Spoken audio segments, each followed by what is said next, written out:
बिहार की जनता को कहता हूं, बिहार विकसित होगा तो देश भी विकसित होगा। अब की बार एनडीए सरकार 400 पार। अब की बार 400 पार। पीएम मोदी जिस कॉन्फिडेंस से इस बात को अपनी चुनावी सभा में दोहराते हैं, इसके कई मायने हो सकता है। क्या इसमें कोई बड़ा संकेत छिपा है या यह महज एक चुनावी जुमला बनने वाला है? भारत जैसे विशाल गणराज्य का सबसे अधिक लोकप्रिय प्रधानमंत्री यदि किसी बात को पूरे कॉन्फिडेंस से बार बार दोहरा रहा हो तो इसको हल्के में नहीं लिया जा सकता है। इस वीडियो विश्लेषण में हम इस बात की पड़ताल करेंगे कि बीजेपी अपना एजेंडा कैसे सेट करती है। पड़ताल इस बात का भी करेंगे कि पीएम मोदी में यह कॉन्फिडेंस आता कहां से है। क्या यह पिछले 10 वर्षों में किए काम के दम पर आता है या युवाओं को फ्यूचर का क्लियर विजन दिखाकर आता है। कई लोगों ने बताया कि कमजोर विपक्ष की दिशाविहीन सोच की वजह से मोदी जी अपनी जीत के प्रति आश्वस्त हैं। यहाँ विपक्ष को दिशाविहीन क्यों कहा जा रहा है, यह हम आपको आगे बताएंगे। आप अंत तक इस वीडियो को देखिए, इसमें आपके मन में उठने वाले कई सवालों का जवाब मिलने वाला है। लेकिन इससे पहले एक बात और, अपने चुनावी सभा में प्रधानमंत्री नरेंद्र मोदी एक बात और दोहरा रहे हैं। वह बार बार कह रहे हैं कि यह मोदी की गारंटी है। मोदी की गारंटी यानी गारंटी पूरा होने की गारंटी। आपने कभी सोचा है कि पीएम मोदी ऐसा क्यों बोलते हैं? दरअसल वो लोगों का भरोसा जीतना चाहते हैं। पहले आप इस वीडियो को देखिए। साथियों, सच्चा सामाजिक न्याय सेचुरेशन से आता है। सच्चा सामाजिक न्याय तुष्टीकरण से नहीं, संतुष्टीकरण से आता है। इसलिए तो देश कहता है, मोदी की गारंटी यानी गारंटी पूरा होने की गारंटी।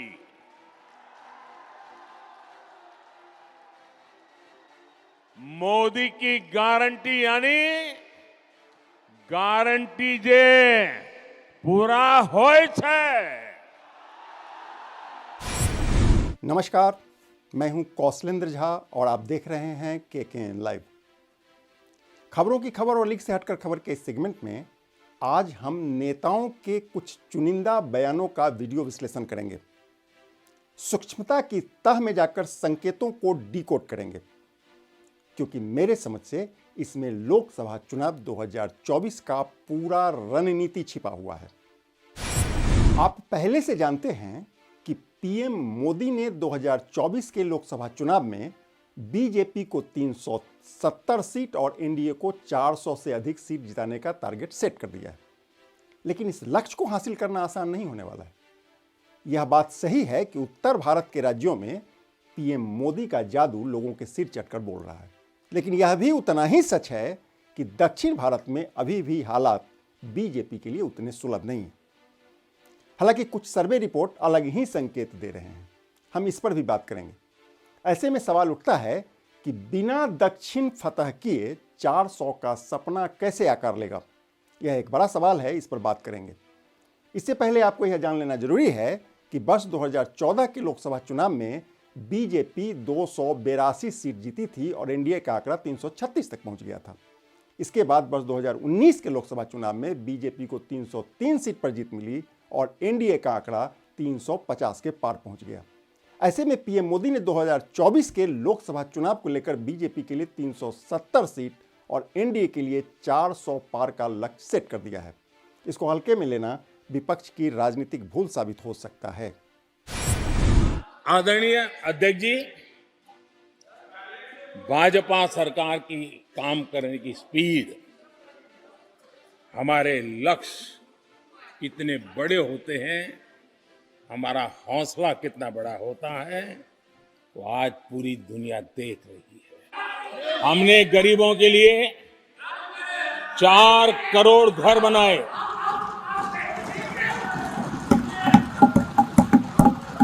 और शहरी गरीबों के लिए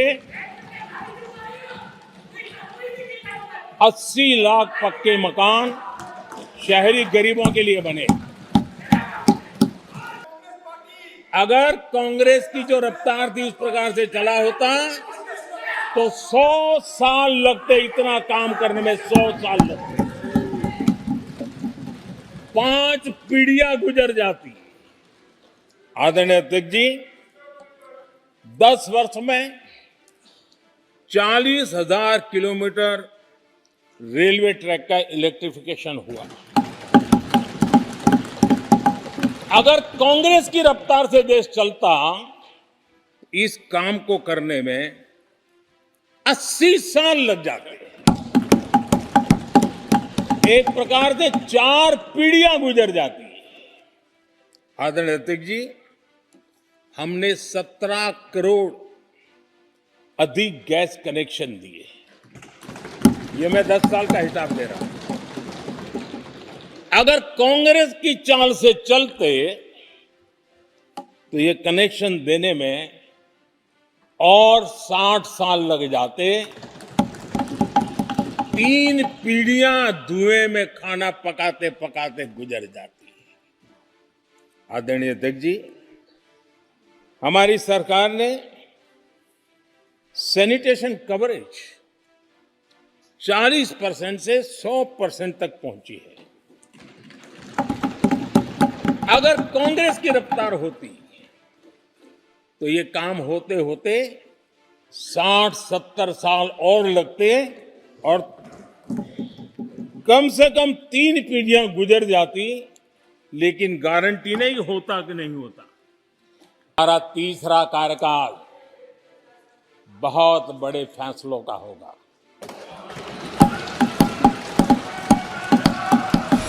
टारगेट को अचीव करने के लिए बीजेपी को 2019 की तुलना में इस बार यानी वर्ष 2024 में 67 सीट और अधिक जीतना होगा। एनडीए को भी अपना आंकड़ा पिछली बार के मुकाबले में बढ़ाना होगा। सवाल उठता है कि यह कैसे होगा। इसके लिए आपको राज्यों की गुणागणित को देखना होगा। उत्तर भारत के हिंदी भाषी राज्य जैसे उत्तर प्रदेश, बिहार, राजस्थान, छत्तीसगढ़, मध्य प्रदेश, दिल्ली, झारखंड, हरियाणा, हिमाचल प्रदेश और उत्तराखंड में लोकसभा की कुल 193 सीट है। इन राज्यों में फिलहाल 177 सीटों पर बीजेपी का कब्जा है। बीजेपी के लिए चुनौती है कि इन राज्यों में अपनी सीट न सिर्फ बरकरार रखे बल्कि इसकी संख्या में बढ़ोतरी भी करे। हालांकि उत्तर भारत में बीजेपी के सीटों की संख्या बढ़ने की अब और अधिक गुंजाइश शेष नहीं बची है। हालांकि उत्तर प्रदेश में सपा और बसपा के अलग अलग चुनाव लड़ने से यूपी में बीजेपी को इसका कुछ लाभ मिल सकता है या मिल जाए तो आश्चर्य नहीं होगा। बीजेपी के पास इस वक्त यूपी में 64 सीट है। ठीक इसके विपरीत बिहार में एनडीए को नुकसान होने की संभावना से भी इनकार नहीं किया जा सकता है। हालांकि बिहार की मुख्यमंत्री नीतीश कुमार एनडीए का हिस्सा बन चुके हैं। ऐसे में देखना बाकी होगा कि होगा क्या। पर बिहार में इस वक्त एनडीए के पास 40 में से 39 सीट है। इसी प्रकार महाराष्ट्र, बंगाल, असम, गुजरात और कर्नाटक में एनडीए को जबरदस्त चुनौतियों का सामना करना पड़ सकता है। इस वक्त बंगाल में बीजेपी को 18, महाराष्ट्र में 23, कर्नाटक में 25 और गुजरात की सभी 26 सीटों पर कब्जा है। हालांकि संदेश खाली की घटना के बाद पश्चिम बंगाल में बीजेपी के सीटों में बढ़ोतरी की उम्मीद भी की जा रही है। कहते हैं कि यदि बिहार में कुछ सीटों का नुकसान हो भी गया तो पश्चिम बंगाल में शायद इसकी भरपाई होने की गुंजाइश बची रहेगी। इस सब के बाद भी 400 पार करने के लिए बीजेपी को दक्षिण भारत में बेहतर प्रदर्शन करना होगा। दक्षिण में केरल, कर्नाटक, तमिलनाडु, आंध्र प्रदेश, तेलंगाना, पुडुचेरी और लक्षद्वीप में लोकसभा की 131 सीट है। इसमें से वर्ष 2019 के लोकसभा चुनाव में बीजेपी को मात्र 30 सीटों पर ही जीत मिली थी। कहते हैं कि दक्षिण भारत के इन राज्यों में बीजेपी की राह अभी भी आसान नहीं है। हालांकि पीएम मोदी दक्षिण फतह करने की जोरदार अभियान पर जुटे हैं और इसके असर से भी इनकार नहीं किया जा सकता। गुजरात, दिल्ली, हरियाणा, मध्य प्रदेश, राजस्थान की अधिकतम सीटें इस वक्त बीजेपी के पास है। बिहार में जेडीयू को फिर से साथ ले लिया है, फिर भी प्रदर्शन को बरकरार रखना मुश्किल है। जाहिर है 400 का आंकड़ा पार करने के लिए एनडीए को केरल, तमिलनाडु, तेलंगाना, आंध्र प्रदेश में अपनी सीटें बढ़ानी होगी, क्योंकि इन्हीं राज्यों में बीजेपी के पास मौका दिख रहा है। छत्तीसगढ़ की 11 में से 9 सीट बीजेपी के पास है। हाल ही में हुए विधानसभा में पार्टी ने जिस तरह का प्रदर्शन किया है, उसके चलते यह भी माना जा रहा है कि बीजेपी छत्तीसगढ़ में क्लीन स्वीप कर सकती है। पंजाब में 2 सीट बीजेपी के पास है, लेकिन जिस तरह से आम आदमी पार्टी और कांग्रेस एक दूसरे के खिलाफ चुनाव लड़ने की तैयारी में जुटी है, इससे बीजेपी के लिए पंजाब में भी संभावना दिखने लगा है। आपको बता दें कि पंजाब में लोकसभा की 13 सीट है, झारखंड में लोकसभा की 14 सीट है। वर्तमान में इसमें से 11 पर एनडीए का कब्जा है। महाराष्ट्र में सियासी बदलाव के बाद बीजेपी को अपनी सीटें बढ़ाने की उम्मीद है। महाराष्ट्र में बीजेपी एनसीपी अजीत पवार गुट और शिवसेना के शिंदे गुट के साथ मिलकर चुनाव में उतरने की योजना बना रही है। कहते हैं कि 48 सीट वाले महाराष्ट्र में बीजेपी को सहयोगियों के साथ सीट बढ़ाने की गुंजाइश बची हुई है और बीजेपी इस पर काम भी कर रही है। इसी प्रकार गोवा में लोकसभा की 2 सीट है, इसमें से इस वक्त बीजेपी के पास 1 सीट है।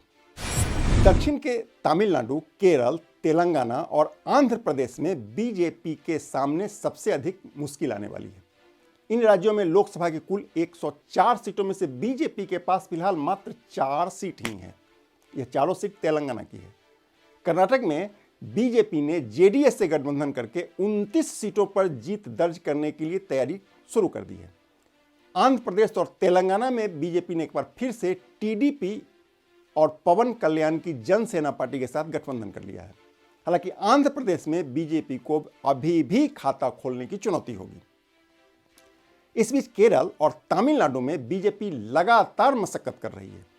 लोकसभा चुनाव से ठीक पहले एक्टर थलापति विजय ने तमिलनाडु में राजनीतिक पार्टी लॉन्च किया है। इधर बीजेपी की नज़र दक्षिण के फिल्म स्टार पर है।